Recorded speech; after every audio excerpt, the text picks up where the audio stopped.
নিজ জাৰগাঁও MD স্কুলৰ প্ৰধান শিক্ষক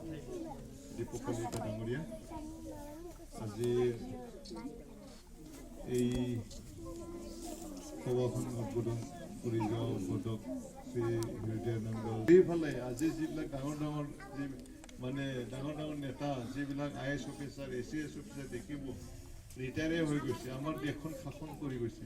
ক'ত কৰিছিল প্ৰাইভেট স্কুলৰ এতিয়াতো ইমান স্কুল নাছিল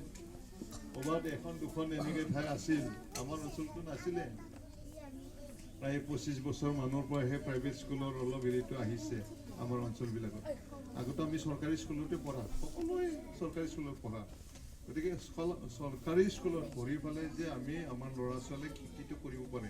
এই চিন্তাধাৰাটো আমি ল'ব লাগে খালি আমি গুৰুত্বহীন আমি গাৰ্জেনসকলে যেতিয়া প্ৰাইভেট স্কুলত আমি ল'ৰা ছোৱালীক এডমিশ্যন দিওঁ ৰাতিপুৱা গা ধুৱাই টিফিন খুৱাই মানে ব্ৰেকফাষ্ট খুৱাই টিফিনত আকৌ খাদ্য লৈ আকৌ স্কুলত পঠাই স্কুললৈ থৈ আহে স্কুল শেষ হ'ব ছুটি হ'ব আকৌ লৈ আহে কিমান যত্ন কৰে আমি আমাৰ ইয়াত LP স্কুলত পঢ়া চৰকাৰী স্কুলত পঢ়াটোতো ঘৰৰ পৰাই সৰু ল'ৰা ছোৱালীয়ে ৰাস্তাইদি আহে গাড়ী ক'ৰবাত এক্সিডেণ্ট হ'ব পাৰে কি হ'ব কিন্তু যত্ন লৈ পেলাই স্কুললৈ থৈ যাওকচোন যেতিয়া আকৌ স্কুল ছুটি হ'ব আকৌ লৈ যাওক সৰু ল'ৰা ছোৱালীবিলাক ঘৰত এনেকৈ যত্ন লওকচোন কিয় ভাল হ'ব যিসকল আজি শিক্ষাগুৰু আছে তেখেতসকলে ভালকৈ শিক্ষা দি আছে চবতে হয় না নহয়